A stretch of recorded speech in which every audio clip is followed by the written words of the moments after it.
សូមជម្រាបសួរពុកម៉ែបងប្អូនគឺថ្ងៃនេះខ្ញុំបានកំពុងតែធ្វើដំណើរចេញទៅខេត្តសៀមរាបនេះយើងធ្វើដំណើរតាមឡានក្រុងនេះឬគឺលោកគ្រូអ្នកគ្រូដែលត្រូវទៅប្រជុំឬក៏រៀនសិក្ខាសាលាជាមួយគ្នាអស់រយៈពេល4ថ្ងៃនេះយើងធ្វើដំណើរទៅតាមផ្លូវហើយទេសភាពនៅតាមផ្លូវខៀវខ្ចីស្ងាត់ស្អាតមែនទែនចំរដូវនេះជារដូវវស្សាផងចឹងមានស្មៅដើមឈើដុះខៀវខ្ចីគឺគួរឲ្យគយគុណមិនចិនណាយឡើយស្រស់ស្អាតមែនទែនបន្ទាប់មកយើងទៅដល់សន្តាគារហើយដែលមានឈ្មោះថាបាយ័នអេរ៉ាណែស្អាតណាស់បងប្អូនជាមួយយើងចូលទៅក្នុងណានេះគឺដល់ហើយយើងនាំគ្នាឡើងទៅលើបន្ទប់រៀងខ្លួននេះចុះពីឡានក្រុងរៀងខ្លួនហើយលោកគ្រូអ្នកគ្រូដែលមកជុំគ្នាខ្លះឡើងមកលើអ្នកខ្លះអញ្ជូនអីវ៉ាន់ចេញពីឡានហើយឡើងទៅរកបន្ទប់នៅខាងលើលោកគ្រូអ្នកគ្រូចាឥឡូវយើងកំពុងតែចូលទៅក្នុងបន្ទប់រៀងខ្លួនហើយតោះឥឡូវចូលទៅក្នុងទាំងអស់គ្នា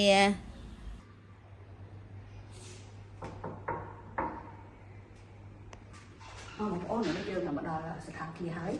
ដើម្បីថតគិតឃើញជូនបងប្អូនទស្សនាហើយយើងចូលនៅបន្ទប់សម្រាប់ហើយនេះមើលមកចូលមកតែនេះបន្ទប់យើងសម្រាប់យើង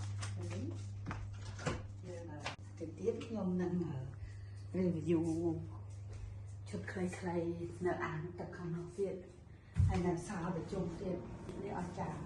ហើយនេះសម្រាប់ទីហើយជាយើងហាឡេលូយ៉ាកម្មភាពទៅរៀបកុំភ្លេចណាសន្តាគារមួយនេះពិសេសណាស់ជាក់ស្រួលមែនទែនសិលជាហើយសុខភាពល្អហើយលក្ខណៈគ្រួសារពិសេសហ្មងស្អាតទេបងប្អូនមែនទេមកគីវិក័រនេះបន្ទប់ទឹកសូមធ្វើបន្ទប់ទឹកដែរមានកន្លែងដាក់តែញ៉ាំមានម៉ាស៊ីនកព្យូទ័រទឹកមានអាងទឹកទៀតមានបន្ទប់ទឹកនេះលយមកចាក់ចិត្តហ្មងមានគឺសង្កេតបងប្អូនឥឡូវមកដល់ទស្សនៈហើយឥឡូវសម្រាប់ម៉ោងតិចញ៉ាំបាយ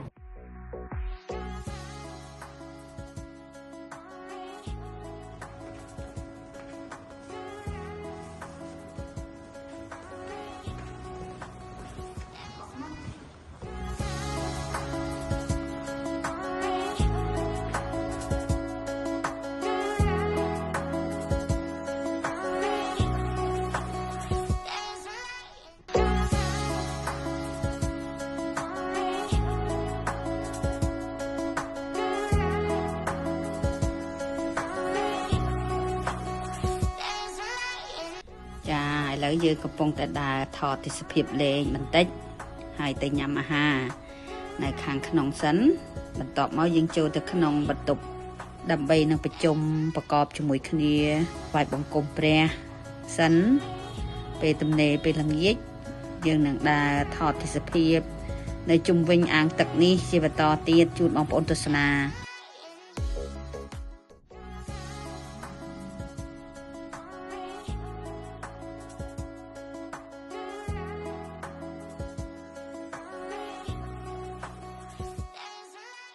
អាងទឹកស្រស់ស្អាតមែនទែនយប់ឡើងមានបើកភ្លើងភ្លឺទៅឡើងអូនណាចាំពេលយប់ខ្ញុំមកថតឲ្យបន្តទៀតវីដេអូមួយនេះស្ថានភាពនេះធំណាហើយស្ងាត់ល្អទៀត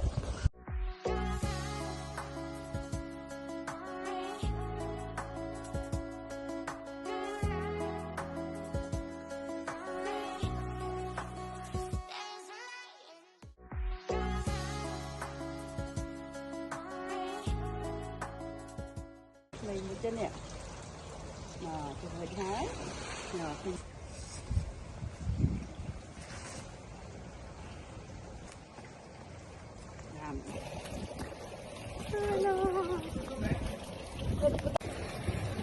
Hello ជម្រាបសួរបងប្អូនថ្ងៃនេះបានមកដល់កន្លែងថ្មីស្អាតចិត្តមែនតើបានពីអ្នកហ្វេនទៀតហើយស្អាតស្អាតហ្នឹងហ៎លយហ៎បាយជួបគ្នាទៀតក៏អាយទៅថតតែឯង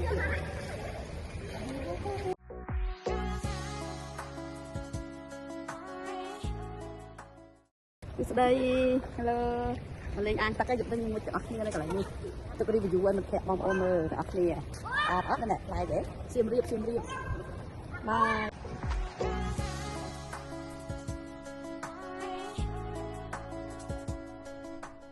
không hay là một bọc này phòng đàn lòng trời sống chui là có không ca đây bằng riết máy về bên đi là phải trôi một sát lại một đun phòng đàn hai chiếc sát đàn được cứu con hoàng của không qua 200 chi ca sẵn ha là những việc bên buôn ngày đi đợt bưng ao ẩm nai đi làm on từ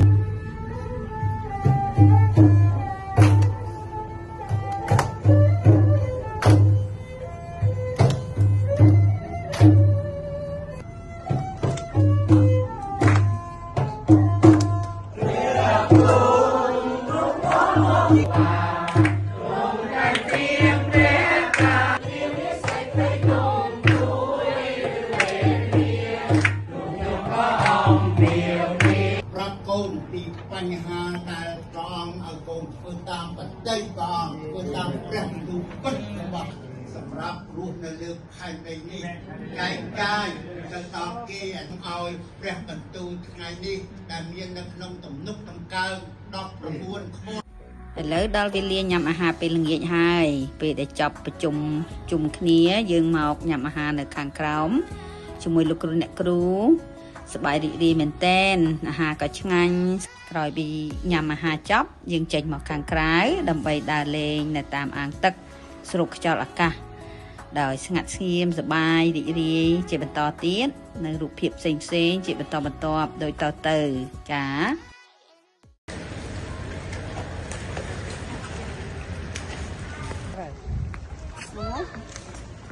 ្អាតហើយកន្លែងអង្គុយស្អាតបងប្អូនបាយទៅមើលនេះសិននេះនោះ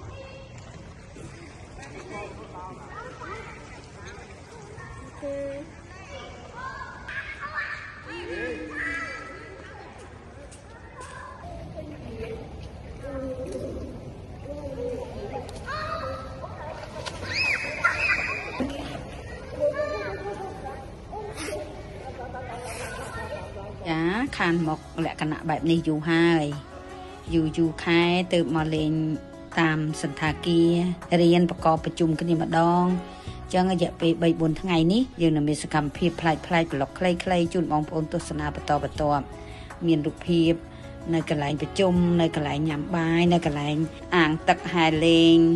ហើយនឹងតាមកន្លែងប្លុកខ្លីផ្សេងជាបន្តទៀត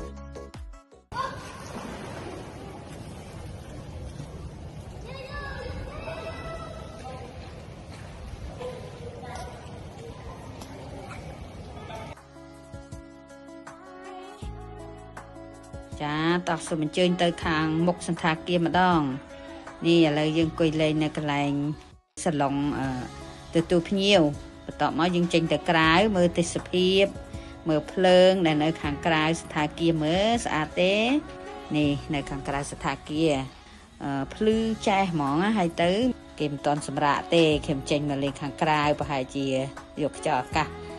ឲ្យលហើយស្រួលបន្តិចនៅខាងក្រៅនេះ